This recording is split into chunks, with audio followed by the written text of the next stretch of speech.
মনে হচ্ছিল চট্টগ্রামেই আমি দুবাই শহরের মধ্যে আছি, কারণ যেখানে বেড়াতে গিয়েছি সেখানে প্রত্যেকটা জিনিস দুবাই থেকে আনানো। খুব অল্প জিনিসই আমাদের দেশের, বেশিরভাগ জিনিসই বড় ভাইটি তার বাসার জন্য দুবাই থেকে আসার সময় নিয়ে এসেছেন। আসসালামু আলাইকুম এভরিওয়ান, সবাই কেমন আছেন? আমি আলহামদুলিল্লাহ ভালো আছি। তো আজকে আরেকটি ভিডিও নিয়ে আপনাদের মাঝে চলে আসলাম।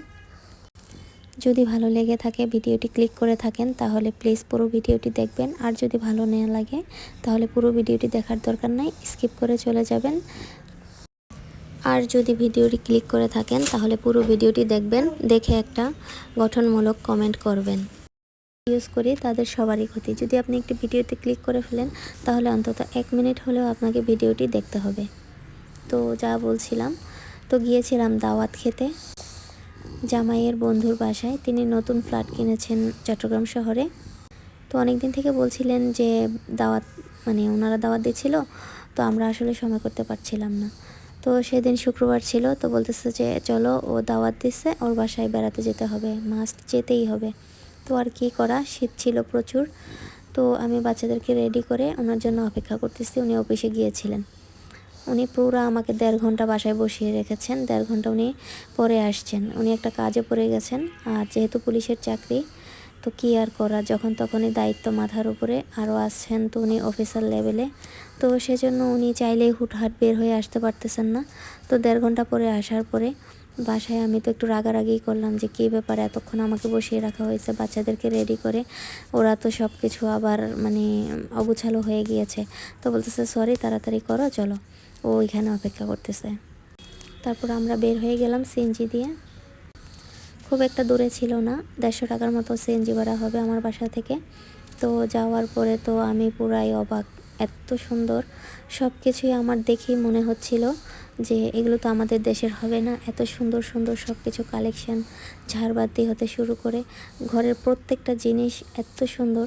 তো আমার অনুমানটি ঠিকই হলো যে প্রত্যেকটা জিনিসই ভাইটি দুবাই থেকে এনেছেন, এবং প্রত্যেকটা জিনিস একদম নান্দনিক, অ্যাস্থেটিক যেটাকে বলি আর কি, চোখ ধাঁধানো সব কিছুই, আর খুবই বিলাসবহুল।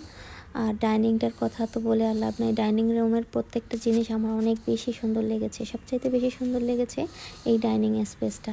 তো দেখতে পাচ্ছেন আমার বাচ্চারা কিন্তু খুব বেশি খুশি হয়ে গিয়েছে। ওরা ওখানে গিয়ে এই যে আমার ছোট্ট ফাইজামুনি বারবার অ্যাকোরিয়ামের সামনে যাচ্ছিল, আর সে বিভিন্ন রকমের ফিশগুলো নিয়ে খেলা করছিল। একটু পরপর ফিশদেরকে ডাকছিল, এই মাছ, এই মাছ, আসো আসো, এই মাছ। ও আবার একটু মাছ খেতে পছন্দ করে, ওকে মাছ ভেজে দেই প্রায় সময় আমি। সেজন্য সে মাছ দেখে খুশিতে ওইখান থেকে সরছিল না, অ্যাকোয়ারিয়ামের সামনে দাঁড়িয়ে সে খেলা করছিল। আর ভাইয়ের 2টা ছেলে, তাদের মেয়ে নেই, তারা আমার মেয়েকে পেয়ে খুবই খুশি, বারবার ওকে কোলে নিতে যাচ্ছে, ওকে চকলেট দিচ্ছে। ও তো অনেকগুলো চকলেট খেয়ে ফেলছে। যে এমনিতেই ওরা বাসায় বেশি চকলেট খায়, এর মধ্যে ওখানে যাওয়ার পরে ওকে কোলে নেওয়ার জন্য ভাইয়ের যে ছেলে, 2 ছেলে, তারা বারবার ওর কাছে আসছিল।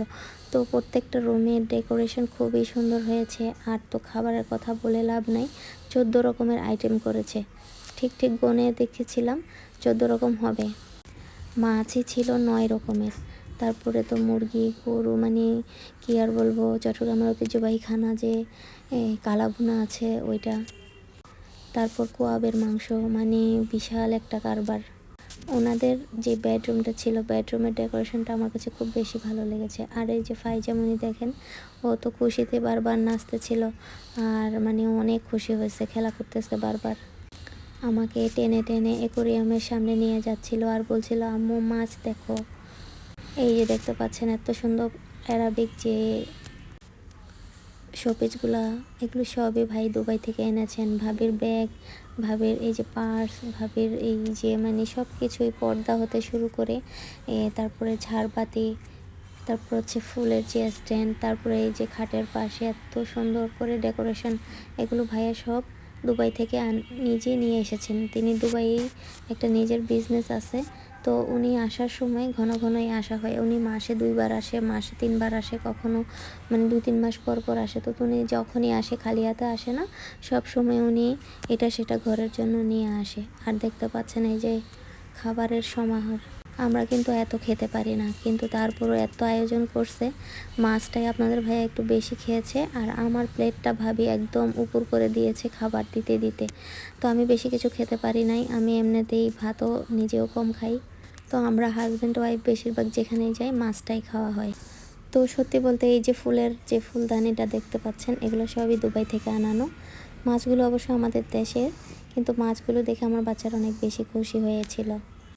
অ্যাকুরিয়ামের মাছগুলো আসলে দেখতে অনেক বেশি সুন্দর লাগে, বিশেষ করে বাচ্চারা দেখলে এইসব মাছ অনেক বেশি খুশি হয়ে যায়।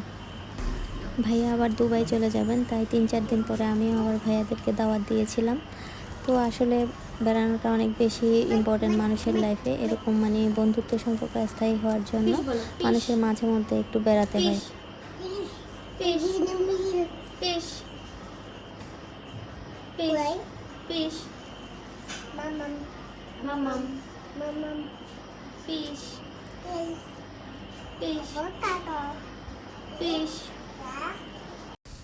তো ভিডিওটি আজকে এ পর্যন্তই শেষ করব। ভিডিওটি কেমন লাগলো আপনাদের কাছে জানাবেন। তো সবাই ভালো থাকবেন। আসসালামু আলাইকুম, আল্লাহ হাফেজ।